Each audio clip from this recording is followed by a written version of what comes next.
It was clear from the documents that the Russians wanted to bolster Trump. The Russians are supporting Trump. Again? You're kidding. This is like the third season. It's the same storyline. You have to come up with some new writing. And they're going to harm Democrats. Threats of violence to public officials, including election workers, represent a clear and present danger to our democratic process. That's why oh my gosh. Today's announcement exposes those companies and their influence operations that relied on AI-generated content, influencers, and paid social media advertisements to drive internet. That's exactly what Kamala does. She hires all these influencers to make little videos about her. You're going to indict her? The Biden administration getting a little bit nervous about this upcoming 2024 election, and so they're going to work to purge, as NBC reports, Russian disinformation from our entire system. And we saw a lot of this in 2020 when they were fortifying the elections against the Russians, because the Russians came in with their Facebook post or whatever it was that caused no change in the outcome of the election, and they blamed them for all of their actual rigging, which we talked about here at length, involved lawsuits, which changed the election rules based on COVID. Judges and secretaries of states did the same thing that they're doing now to try to throw Trump off the ballot. They did a different version of that in 2020. We also had the CIA, active contractors with the CIA colluding with Anthony Blinken and the Biden administration. We had censorship of the Hunter Biden laptop because that was Russian disinformation, a Russian hack and leak operation. Insane. All of that was true. And everything they did there was wrong. It was censorship, and it was a corruption of the principles of democracy that they allegedly espouse. So they're doing it again. You can see NBC News posted this saying the Biden administration, and I like how they delete the tether, the hyphen that chains Biden and Harris together. They just leave that one out when it's something like this. Biden administration is now hitting Russia with sanctions over efforts to manipulate U.S. opinion ahead of the election. The administration announced a series of actions in response to alleged efforts by Russians to influence public opinion. So I guess Russians can't create media companies or something like that. If you're a Russian and you have an opinion, do you not have free speech in America? Is that what's happening? Let's see. In Washington, the DOJ, the Treasury Department, they announced on Wednesday a joint effort to target with sanctions and criminal charges what the Biden-Harris administration says are Russian government-sponsored attempts to manipulate U.S. public opinion ahead of the November election. Merrick Garland announced charges against 2 employees of a Russian-backed media network, RT, accused of conspiring to commit money laundering, saying the American people are entitled to know when a foreign power is attempting to exploit our country's free exchange of ideas in order to send around its own propaganda. Now, while the indictment redacted the names of political parties and candidates, it was clear from the documents that the Russians wanted to bolster Trump. The Russians are supporting Trump. Again? You're kidding. This is like the third season. It's the same storyline. You have to come up with some new writing. And they're going to harm Democrats. Garland accused these 2 people, Konstantin Kalashnikov and Alina Afsnerneva, of implementing a nearly $10 million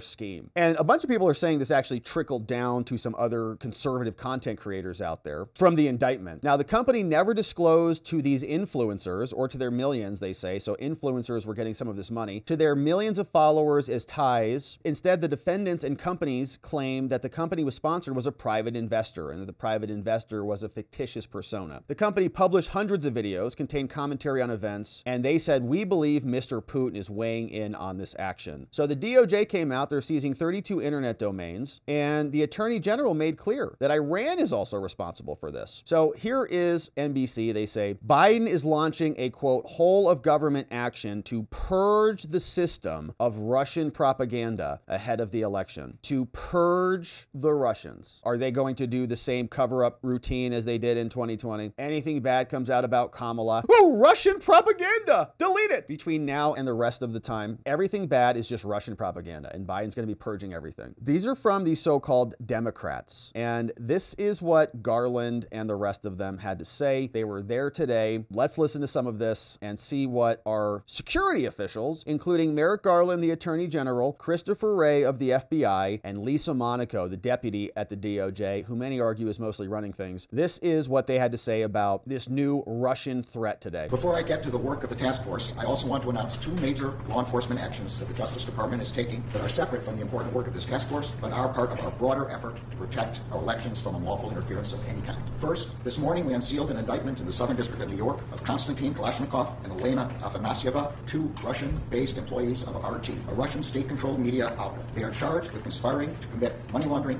and to violate the Foreign Agents Registration Act. That law, enacted nearly a century ago, was enacted to ensure that the American people were informed when a foreign power engages in political activities or seeks to influence public discourse. The American people are entitled to know when a foreign power is attempting to exploit our country's free exchange of ideas in order to send around its own propaganda. And that is what we alleged happened in this case. In the wake of Russia's brutal invasion of Ukraine in February 2022, RT, which was then known as Russia Today, was dropped by its American distributors. The company ceased its formal operations in the United States, and the European Union, the UK, and Canada banned RT's broadcasting. But as RT itself has boasted, the government of Russia continued to use RT to direct disinformation and propaganda. In the wake of Russia's brutal invasion of Ukraine, RT's editor-in-chief said the company had built, quote, an entire empire of covert projects designed to shape public opinion in Western audiences. We allege that as part of that effort, RT and its employees, including the defendants, implemented a nearly $10 million scheme to fund and direct a Tennessee-based company to publish and disseminate content deemed favorable to the Russian government. To implement this scheme, the defendants directed the company to contract with U.S.-based social media influencers to share this content on their platforms. The subject matter and content of many of the videos published by the company were often consistent with Russia's interest in amplifying U.S. domestic divisions in order to weaken U.S. opposition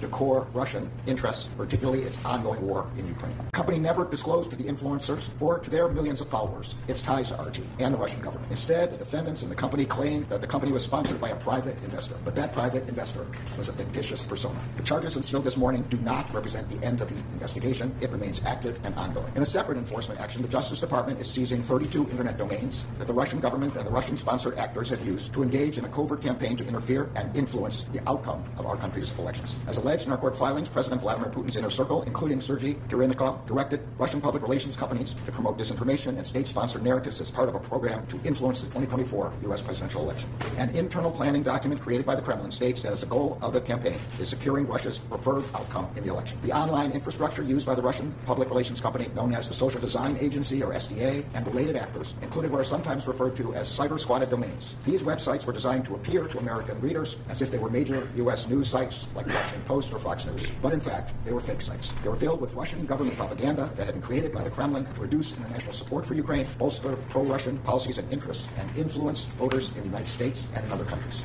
Internal documents of the Kremlin describe the content as, quote, bogus stories disguised as newsworthy events, close quote. Wow. This malign influence campaign has been referred to as doppelganger. The Russian public relations company drove viewers to these websites by deploying influencers and paid social media advertisements. They also created fake social media profiles, posing as U.S. citizens, post comments on social media platforms with links to the sites. According to SDA's records, it actively sought to, quote, eliminate the possibility of detection of the Russian footprint. Both of the schemes I've just discussed make clear the ends to which the Russian government, including at its highest levels, is willing to go to undermine our democratic process. But the enforcement actions I've discussed also make clear that the Justice Department will aggressively counter such efforts. And the same is true of the entire United States government. Today, our colleagues at the State and Treasury Departments are announcing parallel actions in both of these matters. Unfortunately, we know that Russia is not the only foreign power seeking to interfere in our elections. As the U.S. intelligence community noted 2 weeks ago, we have observed increasingly aggressive Iranian activity during this election cycle. That includes recently reported activities by Iran to compromise former President Trump's campaign and to avoid an election outcome that it regards as against its interests. Those recently reported Iranian activities also include efforts to obtain access to individuals who themselves have access to the presidential campaigns of both political parties. The Justice Department's message is clear. We have no tolerance for attempts by authoritarian regimes to exploit our democratic system of government. We will be relentlessly aggressive in countering and disrupting attempts by Russia and Iran, as well as China or any other foreign malign actor, interfere in our elections and undermine our democracy. Now I will turn back to the topic of today's meeting. Just as we are dedicated to combating foreign threats to our elections, we are equally dedicated to confront domestic threats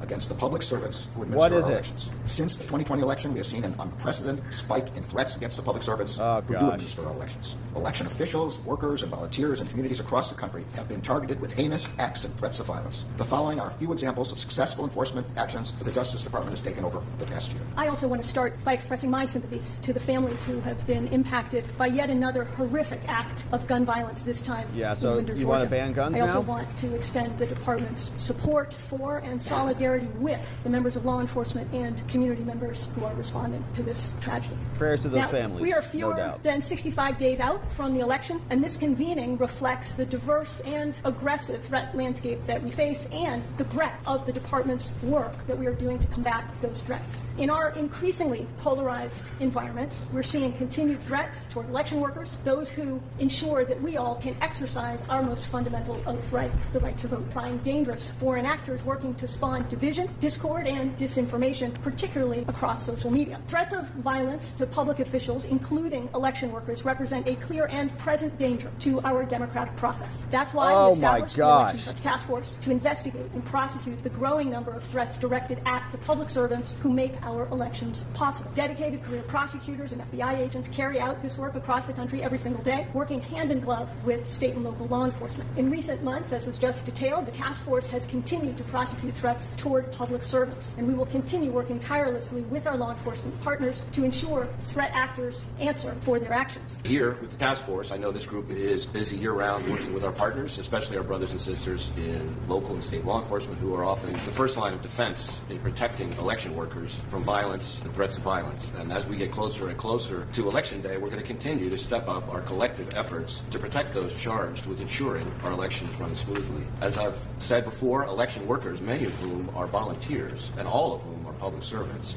are the lifeblood of our elections. We support our election workers. Ensuring that threats we love our election workers and the men and women who are out there participating in this. We don't want the feds infesting it. Protecting elections and Americans' right to vote extends to an even broader array of threats. Threats the FBI, as both a law enforcement and intelligence agency, will continue to work 24/7 to cover and disrupt. That means aggressively combating attempts by foreign adversaries to undermine confidence in U.S. elections, sow discord, and damage our democratic institutions. The actions announced today focus on Russia, but Russia is by no means the only adversary we've seen try to meddle in our society and democratic processes.